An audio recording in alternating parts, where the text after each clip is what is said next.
Program. Okay, everybody, we're going to be working on our Unit 8 coding exercise here for the MySQL class. And this is all related to functions. We have 5 tasks to complete. We should have plenty of time to get them done here in class today.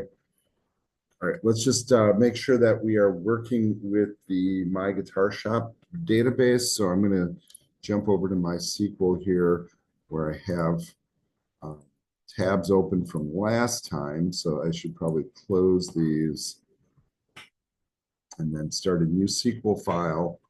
And of course, first task is always to put in your use statement so that your code is actually attaching to the right database.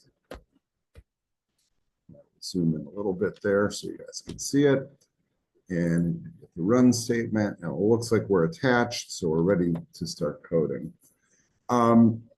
First directive is, and I'm just reading it from my other screen here, create a query that calculates the average list price for each item in the product table. Make sure to format the price as shown. And maybe for this, I should probably go back to the other screen here. And this is not what I'm seeing on my screen. I think that I am looking at the wrong code. All right, let me just do this. I'm looking at my solution file and it says a different thing here. All right, because this, and I guess what's going on here is this is missing the complete direction, right? Because it should say here, and so this is my fault big time. It should include this. Now, why it's not there, I'm not really sure, but I'm going to update it right now so you guys can see it. And okay, so now you guys can see it. That's what I was like, where is it? As shown, but there's nothing there. All right, so create a query that calculates the average list price for each item in the product table. Make sure to format the price as shown, right? So like a $sign, an X, a comma, whatever, right? Those are just generic numbers, and then 2 decimal places. And we're being asked to use the average function, the format function, and the concat function. These are functions we've all used before. This is a little bit of just kind of like remembering a little bit and then applying it to a different scenario. So let's jump over to MySQL Workbench and think about how we're going to do this. So we're asked to look at the product table. So, as is good practice, because, it's been a week, right, since we've been on this. I'm looking at my product table to kind of remember, oh yeah, what's in there, right? What are my columns? What's my data like, right? So I'm looking both at my schema table here, where I have the columns and the data types listed. And then I'm also looking at a dump of all the data to kind of ground myself before I begin writing the code. Okay, so now I think I have a mental picture of this. But if we're looking to create the average list price for each item in the table, mostly we're looking at this column here, right? And you notice how I didn't mean to sort it there, but I guess I ended up doing that. But that's the column we're going to do that code with, basically, right? So we are going to also look at the product name, right? Because we want to know, like, all right, well, what product are we looking at? And we want to format it. We want to average the list price for it. And you know what? This is not really a great example because I don't really have multiple products of the same type to actually get an average. So that's going to be kind of boring. I suppose we could try to insert some stuff and try it and see what happens. But let's get the query set up first, and then we can do that task after the fact. So I'm going to start out with a select. I'm going to jump down a couple of lines. I'm going to say from products, and the Y is so I don't forget. basically. Like what table am I pulling this from? Products, right? And this is just how my goofy brain thinks. All right. The one thing I do want to do is I do want to see the product name. So I'm gonna call in that column. I don't like the way that looks, real frankly. So I'm going to alias it as product.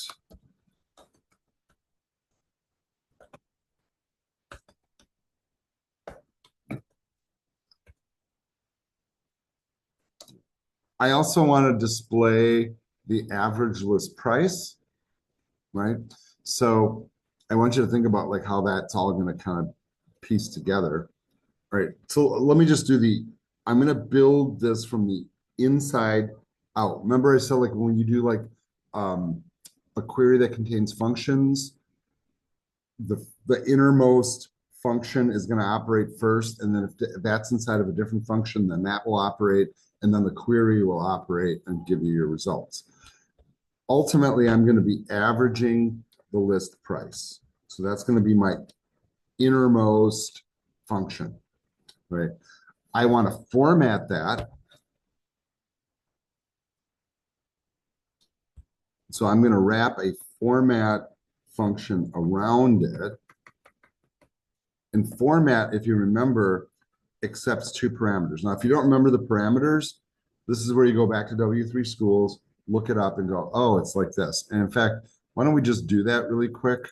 Because I think that's actually helpful to kind of ground yourself that way, at least to get into that mindset. So I can come in here, find my area on functions. And then I'm going to look for my format command. And then it's like, oh yeah, it's like whatever, like it's going to give me the commas and all that. And then the second part of it is to put in how many decimal places I want. So that's got to be separated by a comma. So this is going to be the number that we're formatting, whatever the average list price brings back. And then here, we're going to round it to 2 decimal places. And whatever this does, I'm going to alias the output again, and I'm going to make it look like this. I'm going to say average list price as plain text. All right. I can already run this. So let's run it as is so far. Let's see what it does. And it's giving me an error. And what's my error? It says, error code, an aggregated query without group by. Okay, so it wants me to do a group by. Okay, and I'll tell you what, if I'm going to do a group by, I don't know if you guys have figured this out yet. Okay, if I'm doing a group by, I may as well do an order by as well, right? Let's sort it also. All right, let's try this again. Let's run it. This time it worked. And then notice it's pulling back the products and giving me the average list price. Okay. This is kind of lame, real frankly, because all the products, right? Think about it. There's only one of them listed, so we don't really know if it's averaging it. So here's what I'm going to do just to test it is maybe I insert another Gibson Les Paul, give it a different price, right? And then see if it's actually averaging. So I'm going to write just a snippet of code here, and I'm going to say insert into, right? So we're practicing the syntax as well. Okay, where are we inserting into? Products. And I don't want to, and this is kind of interesting because we really do this a lot. I don't want to insert into every column, right? I probably should be smart and do that. So here's all the columns. And you know what? I can look at those columns here, how they're spelled. But I might not like go through the process of like populating every column because I just don't want to type all that. I'm just being real frank. I think what I'll do is I'll probably just do product name and list price, just those two pieces of information, just so we can average a list price. You guys are feeling what I'm saying here. All right, so going back, it's product underscore name and list underscore price. So I'm just going to list those two things. So product underscore name, comma, list underscore price. And then I'm going to insert the values, and I'm just brute forcing this in, by the way. The product name is going to be Gibson Les Paul. And we need a price that's different than the one here. This one's $1,200. Maybe we have one that's even nicer. That's $23.89.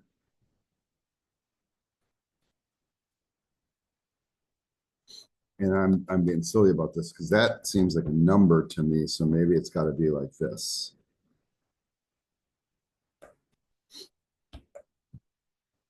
Semicolon. Do I need to do anything else here to put this data in there? Will this work? It should work. So I'm going to run that query. All right, and it gave me an error. It says category ID doesn't have a default value. Okay, so why is it throwing that error at me? And I'm doing this kind of on purpose to you guys. I want you to kind of feel what's going on here. Well, we need to have a product ID because that's our primary key. So I can't avoid that. All right, so I'm walking you right into problems here on purpose. So I'm going to add product ID, and let's look at our output here. How about I make that product ID number 12? So the first parameter here is going to be a 12. I'm also kind of picking up the fact that maybe wants a category ID also. Let's just try to run it like this and see if it runs. So here's a run. Still doesn't find the category ID. Why is that? If I look at categories, category ID has to be a primary key, so it must be a foreign key in the other table. How do I know it's a foreign key? Here's why. It's bold right here in the schema table. So that means it's a primary key somewhere else. So it's a foreign key here. So I have to have information in it for the database to work. I'm also looking at product code also has to have an entry. So I can't skip any of those. You guys feel where I'm going with that? Right. So here I thought I could kind of like backdoor it in really easy. Not happening. Right. This is why a database structure is important, right? Because it enforces data integrity. So I need a category ID and I need a product code. At the very least, I need those. This is my product ID. Now I need a category ID. So I'm going back to the data table here, and that's a guitar. So that's going to be category ID 1. And apparently there's product code for Les Paul, which is Les underscore Paul. So let's build that into the query then. So here we got a 12. 1 is the category for guitar. And then the product code is Les underscore Paul. And then we'll put in a comma there. All right. I'm thinking it's going to work now. Fingers crossed. Hitting the query button. And there it goes. And it says, field description doesn't have a default value. So it wants me to put that in too. So why is that one not working? If I was to look at the breakdown of this table, apparently this one does not allow for nulls is what's going on. So I need to include that too. So I'm getting to the point where really what's happening is I got to fill it all out. So when a column is described as not null, we got to add it. So here comes the addition. So from product code, we then go to description.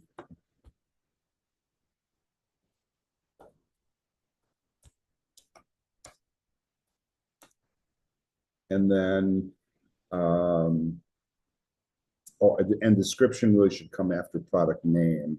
So I'm going to cut that and move it here.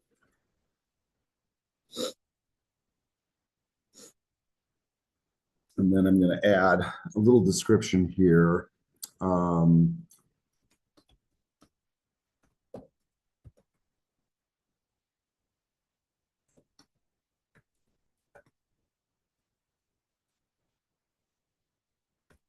okay.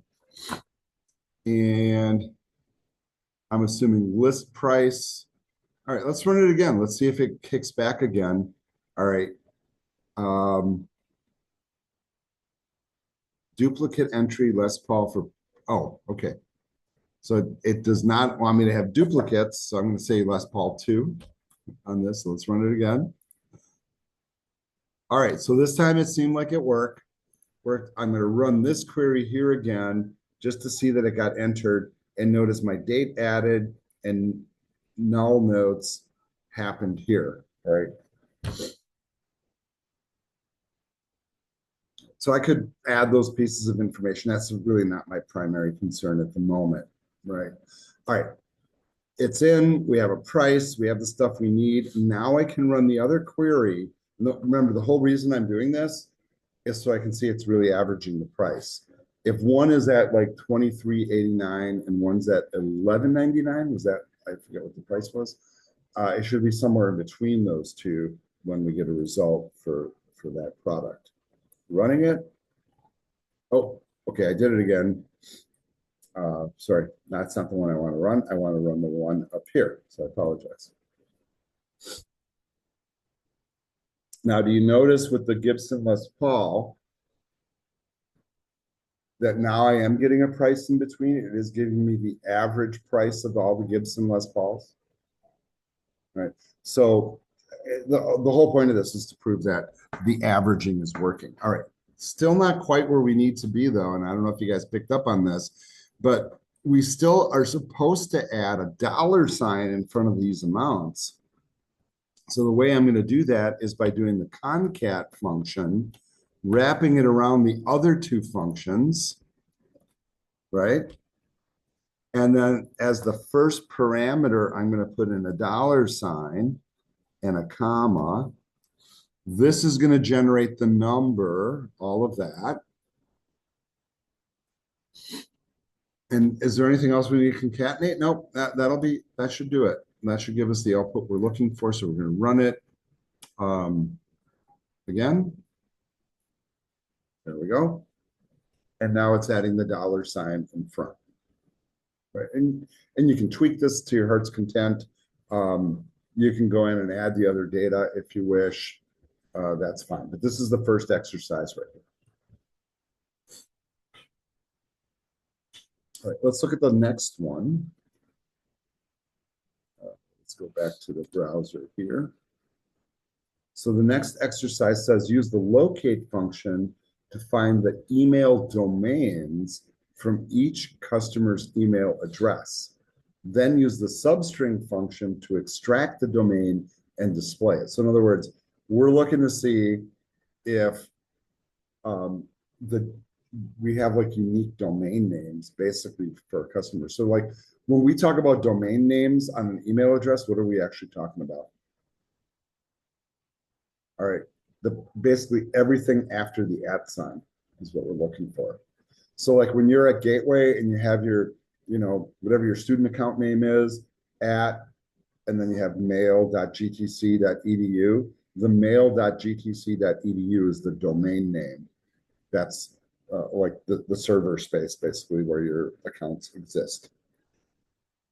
All right. So like you might run a query like this to say like, hey, how many of our users are on Gmail, or how many are on Yahoo, or how many are on Outlook, or whatever the email domain is. All right, let's go ahead and start writing this one. Let's go back over to MySQL. And you can, label these obviously if you wish. This is number 2. I'm going to start by typing select. I'm pulling this from the customers table because that's where that information is stored. And then we're going to use the locate function. And if you remember with the locate function, we can tell it inside of parentheses what we're looking for. So how about this? We locate where the email address is. right? Um, or where the @ sign, I should say, in the email address is. And then we can figure out, well, how do we tell it to take everything after that to get the domain? So you guys see what the challenge to this is? Because every email address is going to be different. It's not going to be like, oh, just go 10 characters in and then you get the domain name. It's not going to work like that, right? So really what I'm doing here is I'm doing kind of like a little trial effort to figure out, like, if I do a locate, what does it actually bring back for me? So I'm going to run that function, and you know what? I'll alias it on the output, and we'll just call it as position. So this is just going to tell us the position of the @ sign, right? And I'm just running this code for right now. This is not the complete solution, by the way, right? I'm just running that. And so like it looks at our customers and then it goes, oh, this one's at position 15, position 7. We don't even know who the customers are. I mean, if I wanted to write, and well, for customers, if you wanted to see the email address, it would be email address. So I would not say customer here. I would say email address, comma. Let's run it like this. I think this is kind of a good little example. So now we're seeing the email address and we're seeing the position of the @ sign. And YouTube, as you analyze this video, please understand that the email addresses on the screen are fictitious and for educational purposes only. Please don't filter this video. Thank you. I feel silly saying that, but if I don't do it, then I have to like fill out all these forms online. All right, so we figured out the positions. Now, let's go back to the original prompt, right? We have to find whatever follows that. So now we need the logic to extract, if you guys remember the one function I showed you, the substring where the domain name actually is. So we have to be kind of clever. Where does the domain name start? One position after this every time, doesn't matter. So this gives us a value. So all I have to do is add 1 to the value to figure it out. All right, I'm just going to rewrite the query, right? And I'm going to rewrite it by just copying all this. So we have a starting point because we know this works, right? And whatever we do to locate it, we want to add 1 to that, right? And so as goofy as it is, I'm just going to say +1 after it, right? Now, what we're really looking for, though, is the substring. So watch what I do here. And I'm going to wrap this function around everything, including that +1 I just threw in. This is going to be the second parameter, the position. And then this, what we're actually looking through is the email address itself, right? And that's really what we're pulling back. So we're going to pull back the string that comes from this position +1. I know that's very convoluted to explain. All right. And I'm going to keep this part of it in there so we can see the full email address to make sure it worked okay. I'm going to say technically that's not really necessary. And I apologize for blowing my nose in the video, but hey, when it's dripping, folks. All right. And I think this is about it. And you know what? I wouldn't call that position anymore. I'd probably call it something like email domain. All right, let's run this query. Let's see if it gives us what we need. Right, so once again, fictitious email addresses shown on the screen here. And then notice how it is accurately pulling back all the domains. So you can see why that might be useful. So it really kind of, by kind of using a couple of functions together, you're kind of like drilling down and getting very particular pieces of information. And this could be powerful, right? Like they might want to know like, hey, like where are most of our users? Are they on Yahoo or are they on Gmail? You know, that kind of thing. And then you could write, you know, code accordingly to market to them or whatever, right? So that was exercise number 2. And hopefully you guys are all good so far. We got another 20 minutes, so we should be able to get through these exercises, I'm hoping. Let's move on to the next one. The next one's instructions are, this is number 3. Create a query that displays the list price, discount percent, and discount amount calculated using the round function and the net sales price. And we're being tipped that we'll use concat, round, and format functions once again. So we'll get a little bit of a practice with this. So I'm going to try to keep those instructions handy. And you know what? Why don't I just drop them on the screen here so I don't forget them, because that's a lot of like little directives in there. All right, we are going to start with a select. Where are we selecting from? Right, and this is something you have to analyze. If we're looking for the list price, the discount percent, discount amount, that sounds like the products table that I already kind of have open over here, right? Yeah, all that stuff is here. So that's the table. So I like to get that set right away. So I, frankly, just don't forget, because otherwise I will. All right. So we need the list price, discount percent, discount amount calculated, and then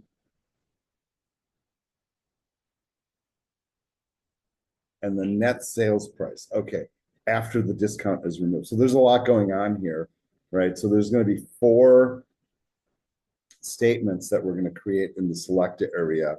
And my advice is we just do them one at a time, get each one to work, right? And this is kind of like programming 101. When the problem seems really complex, do the easiest parts first, and then just keep building up slowly, and hopefully you get all the stuff you're being asked for, right? And there's a lot of nuance that you can read into this, right? And this is one of the challenges of doing this kind of work. All right, so if we want to select the list price, all right, I mean, really, we can just do this. So this will actually put it on the screen. All right, but we want it formatted and we want it to look nice, right? Let's do an alias right off the bat. So let's just do this, because if we're going to make it look good, we may as well make it look good. Right, so there's the first thing we'll do. And then we want to format the list price. So I'm going to wrap format around list price. Format requires 2 parameters. What are you formatting? Well, the list price. And I want it rounded to 2 decimal places because it's money. And if I'm formatting it, well, let's put a $sign in front of it too. So let's do the concat. Its first parameter is going to be to throw in the $sign. And you know what? Let's be fancy and put in a space after the $sign, and then a comma, and then that will concatenate onto the formatted list price. All right, let's just try this. One statement at a time, folks, right? Why is it giving me an error? All right, I opened the parentheses for concat. I never closed it. I should close it back here. There. Okay, now the error's gone. Let's run it. Okay, that looks pretty good. And you know what? I do like the space in there, right? I think that looks a little nicer. So I'm going to remember to do that from now on. Right. Next part was to display the discount percent. Let's look at how it's put in the table first. The discount percent here is put in as a whole number. All right. Maybe that's okay, right? That might be trickier for the calculations, but it's a whole number. And really, if we're going to format that, what do we really want it to look like? We want it to look like 30%. The other thing is I'm noticing all the discounts have like double-digit numbers after it, but none of them are used. So I kind of don't need to see that. So I'm going to format that and add a percent with a concat. So I don't know if you guys are feeling where I'm going here, but it's going to be um, pretty straight ahead. So I know I'm going to use concat here at some point. So I'm just going to do that. Um, and what I'm going to do is I'm going to do some stuff here. I don't know exactly yet what it's going to be. And then at the end, I'm going to add a percent sign like this. And maybe I'll put a space in front of it, maybe not. Let's just put one in front and see what happens. Right, so now I got to write this part, right, which is I want to take the discount percent. I want to get rid of those zeros. That's a format command. So I'm going to say format. We'll just pull up the discount percent here. I think that's the right syntax. Yeah, that's the right syntax. And the second parameter is going to be a 0 because I don't want any decimal places shown. And let's go ahead and alias it so it looks good. I'm just going to call it, I guess, just, yeah, we'll just call it discount, whatever. I'll put quotes on it. Doesn't matter. Right, you don't need the quotes, right, if it's only one word, but maybe it's better practice to do it anyhow. You seeing the little flaw there?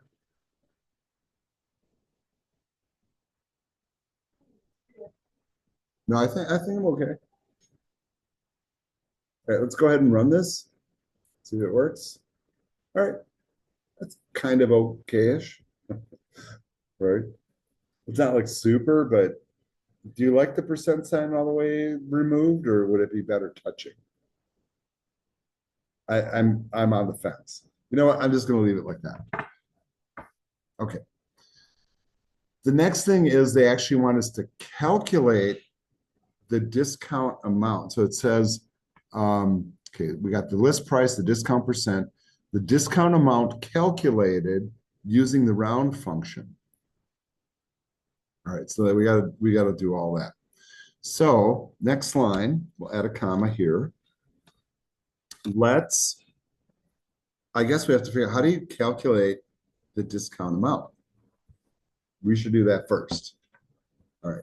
So the way that you would do that is you would look at the list price, right?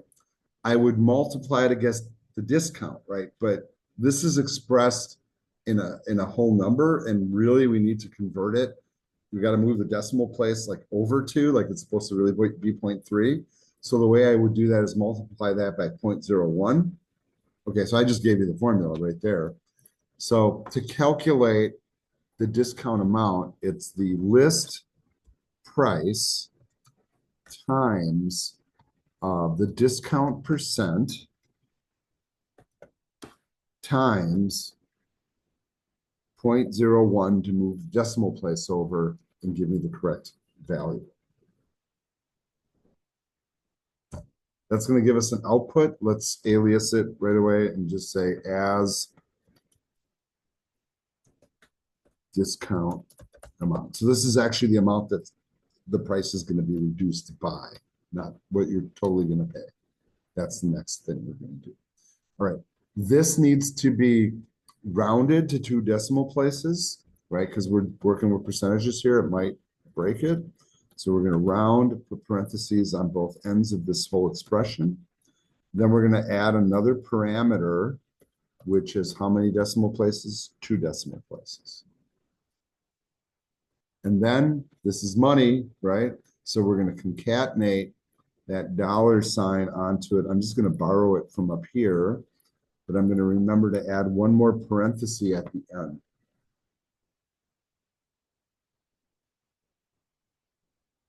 And I'm looking at my solution here. Yeah, this is complete. So I'm going to go ahead and run this. Let's see how it looks on the outbound. All right, so the discount amount. So that, and if you want, you could verify it with a calculator, right? You could multiply 699 times 0.3, right? And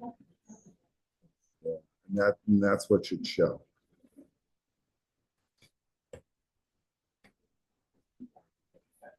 Yeah, that might be a little bit much, right? Yeah, if you don't have this little thing in here to move the decimal place over, yeah, that's going to cause you some problems. Some people will also say, hey, could I also divide by 100? Like if your mathematical brain is telling you that, I'm like, yeah, that's the same difference. If you multiply by 0.01, it's the same as dividing by 100, folks. Okay, one more task here. So another comma at the end. Now we want basically the net price. Like after the discount, what are you actually paying, right? So this is a formula once again. The basic formula is this, right? So we take a list price and we subtract the discount amount that we just got. Now, wouldn't it be nice if I could just do that directly? I cannot. So I still have to take all the stuff I typed up here, this part, the rounding, and that formula, and that'll go here. So I'm taking the list price minus what we calculated above. And I like how it's lining up right now, so you can see that we're just pulling that down. It's already rounded and everything. And then let's put a dollar sign in front of it. So we'll copy the concat. We'll add it to the front, add an extra parenthesis at the back end, and let's alias it. And I guess we'll call this net price. Capital P there. And this should be the completed exercise, folks, right here. Let's run it. And then you notice that gives us the actual price that people are going to pay, plus tax and shipping, I guess.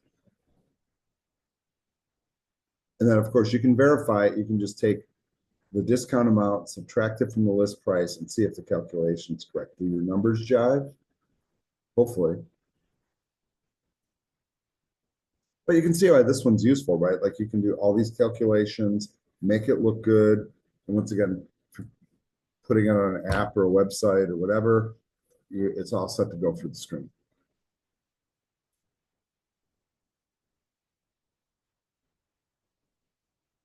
All right, I have another exercise here. This is exercise number 4. This one says using the date format, date add, and date difference functions, write a query that displays all orders with a valid ship date. Okay.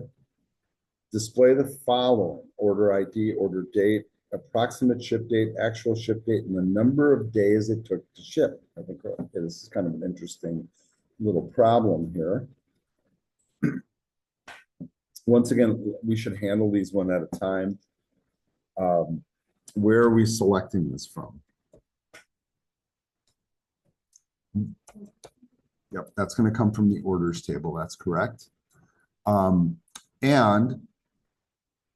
right off the bat, we're being asked this thing here, all orders with a valid ship date. If you look at the orders table, right, we should do that. You should know your data. I want you to notice that some of these ship dates are null.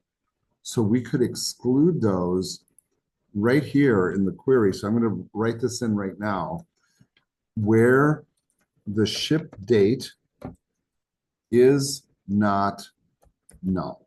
So if the ship date is null, we just forget about it, right? Piece of cake, easy peasy. Right, now we'll write all the other stuff up here. All right, we do want to see, it says the stuff we want to display. We want the order ID. We'll alias, of course, we'll make it all look nice. Okay, that one's done. We need the order date, but we should use the date format command, right? Like if I look at the orders table, look at how the date is expressed. It's a date time format. So we can lay out the output in the way we want.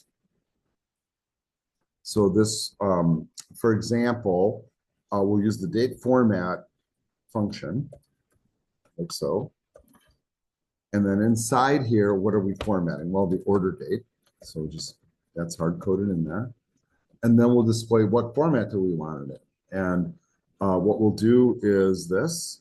We'll say percent y dash percent m dash percent d.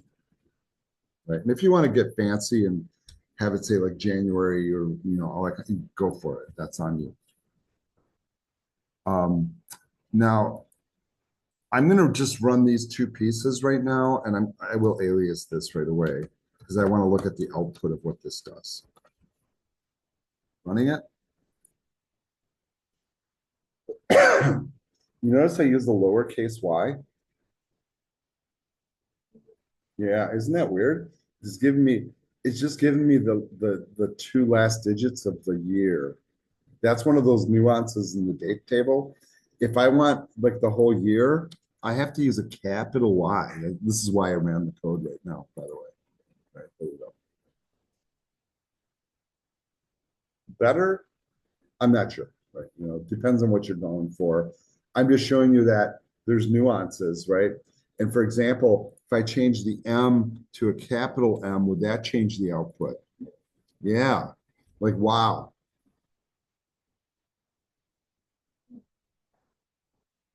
I mean, it's kind of cool in a way, right?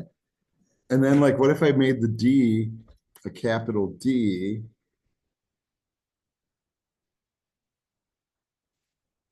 And okay, so I'm just kind of like, I don't know if you guys are picking up on this. I'm just playing with these, right? And I could, and there's no rule for like how you put them in, right? Could I do this? So capital M, capital D, capital Y. Will that work? Yeah, that's kind of cool. Like March 28th, 2018. And you know what? If I'm going to go to all that trouble, I may as well put a comma in there and really make it look nice. What do you think? Pretty cool. I think. Okay. I'm easily amused. But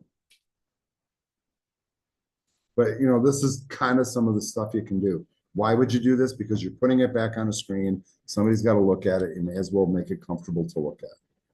This might not be good for you, though, if you don't like the look of that.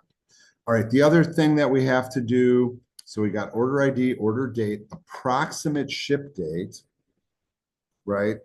Okay, so I don't know how we figure out that, right? How do I get approximate ship date?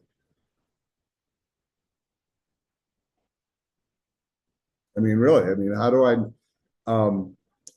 okay, here's how I would think of it. I'm like, well, this one came in on the 28th and it got shipped on the 30th. This one came in on the 28th and it shipped on the 29th. This one came in on the 29th, it went on the 31st. So it's like, I'm guessing a couple days. All right, so I'm going to add a couple of days. So that's kind of the answer to that one. So with this one, we'll once again do a date format, parentheses. Okay, what date are we formatting? We're going to format this time the order date, but we're going to add to the order date. So I'm going to use the date add function. You guys remember we talked about that briefly, and we're adding it to the order date, and then the interval, and I'm making it all caps. I guess I really don't need to do that, is 2 days. 2 days. We also want to format that date. We want to format it in the same format we got up here. We may as well be consistent, right? And we can put that format that we worked out in there. And let's go ahead and alias it also. And we'll just call it approx ship date. Notice it's not a guarantee. All right, let's go ahead and run this, see what it looks like. And so notice it's adding 2 days to all the dates. Whether or not that's right, we really don't know. Then we want to actually take the actual ship date. So if there's a ship date that happened, we can display that. All right, this is kind of an interesting one. What happens if there isn't a ship date? Well, okay, think about this, right? If it didn't have a ship date, we've already excluded it. It's not even going to appear. Not an issue. So with this one, this is going to be a little bit simpler. I'm just copy pasting this one in, by the way. We're just going to date format ship date, and then you can put it in whatever format you want. I'm going to go back to this format here for that. And then we have one more thing to do, which is to basically determine the interval between the ship date and the actual ship date. And notice I'm using the date diff function on this one. And I am copy pasting because we have one more exercise I think left to go. And for those of you here in the classroom live, it is past end of class time, so you guys are free to go if you need to. I'm going to keep recording to get the whole solution. All right, so we're adding two pieces of information here with this query, so I'm going to hit run. And then you see the actual ship date, and notice how we went back to that other format. And then the days to ship is indicated here, right? You notice how the actual and the approximate ship dates are different. And then we're basically getting the difference between the order date and the actual ship date, which comes up with that number. So for the most part, we hit the number 2, and then there's one that took 4 days to ship. All right, moving on to number 5. This is the one where we play with the regular expressions, by the way. And once again, these are, not something you're going to concoct on your own typically, but we're going to keep it super, super simple. I will grab the instructions here and just drop them in just so they're easy to look at. It says in exercise number 2, use located substrings to extract the domain name from the email addresses of customers. Now you're going to do something similar with the administrators table. However, you use the regular expression substring and regular expression, in string or whatever that stands for, to display email address, username, and domain name. All right. So with all of this, you guys are basically going to follow along with me. Let's do the due diligence though of looking at the administrators table. And so I got 3 administrators. These are fictitious email addresses, by the way, and fictitious password hashes also, by the way, saying that for the benefit of YouTube. And we're supposed to, I'm looking at the instructions again. We're going to use this to display the email address, username, and domain name. Okay, so let's go back and code through now that we know what the data looks like. We are going to select and right down here at the bottom, I'm going to say from the administrators table. I always like to do that first. All right. So the email address is pretty simple because it's already just there. So we just have to pull that info. And we'll alias it, of course, to make it look good. That's the first part of our query. I'm pretty confident that's going to work. I'm not even going to run it. Now we're going to use the regular expression for substring. So we're going to use reg exp underscore substr parentheses. Ultimately, we're going to alias this as username. I'm just typing that in now, so I forget.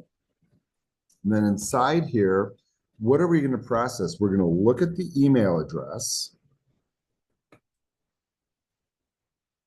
And the first part of an email address is the username, right? You guys realize that, right? Like your email, so whenever you send somebody an email, you already know their username. It's the first part of their email address. So that's what we're grabbing from. And we're going to use this regular expression. So this is something you must type precisely. We open the irregular expression with a caret symbol. It's the shift of the number 6 on the keyboard. Right, I'll zoom in just a tad for those in the classroom here.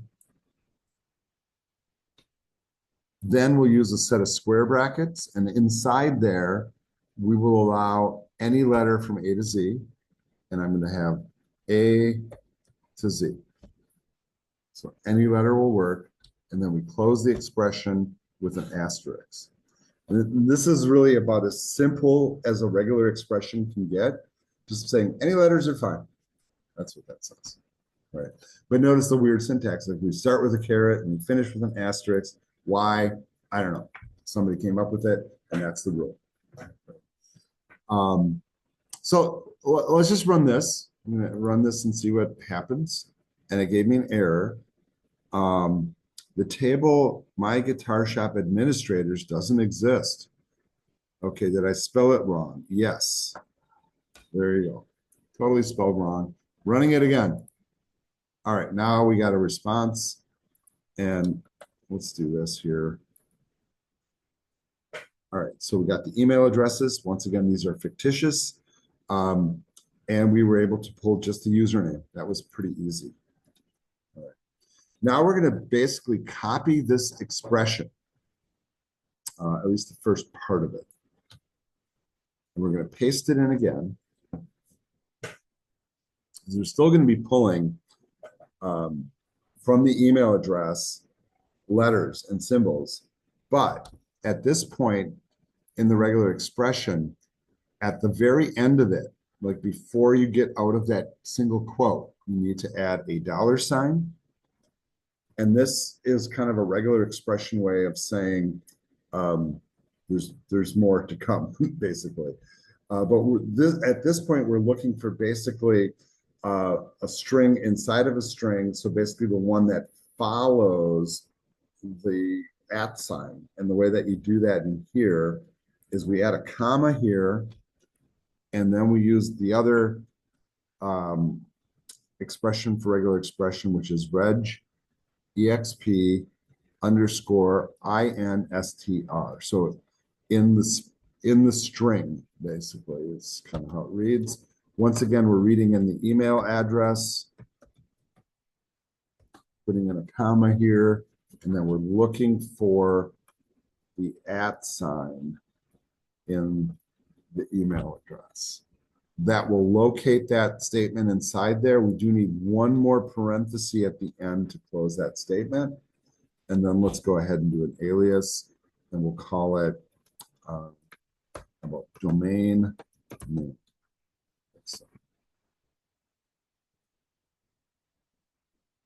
And notice, very different approach than what we used before, but interestingly, does bring back, well, it should have brought back the right code. What did I do wrong here?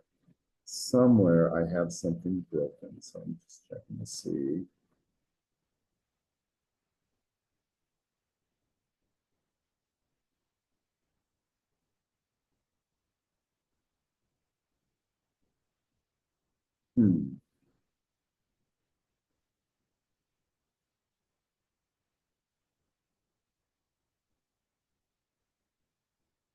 Because it is certainly not pulling back the right code. I'm going to pause the video here for a second. All right, I did a little bit of a closer look at my code, and what I realized is when I copied that expression, because it's basically the same expression, I had to remove the caret symbol because that implies it starts with the thing I'm looking for. So, and that's not what I'm looking for here. I'm looking for what follows in this case, and what follows the @ sign. So this should fix it. Let's run it. And there you go. And is that actually correct? No, it's not correct. So what is this doing? It's just giving me the .com. Why is it doing that? All right. Here's the other thing. I don't want just the .com. I want the stuff before. I'm going to add a period here, and I want you to notice what this is going to do is it's going to have some letters and a dot and then grab the rest of it. That's what this means. Okay, so watch the run. There we go. Right. So regex, by the way, has got this weird syntax for whatever reason. And I'm not asking you guys to memorize it or anything like that, but there might be times in your career where you have to use it. What I tell all my programming students is when you need to utilize this, what most people do is they just say, go to Google and they type in a statement, what's the correct regular expression statement for extracting the domain name, from an email address in MySQL or something like that, you would get the code. All right, folks, that is the solution that ends all the exercises, and we're going to call it a day.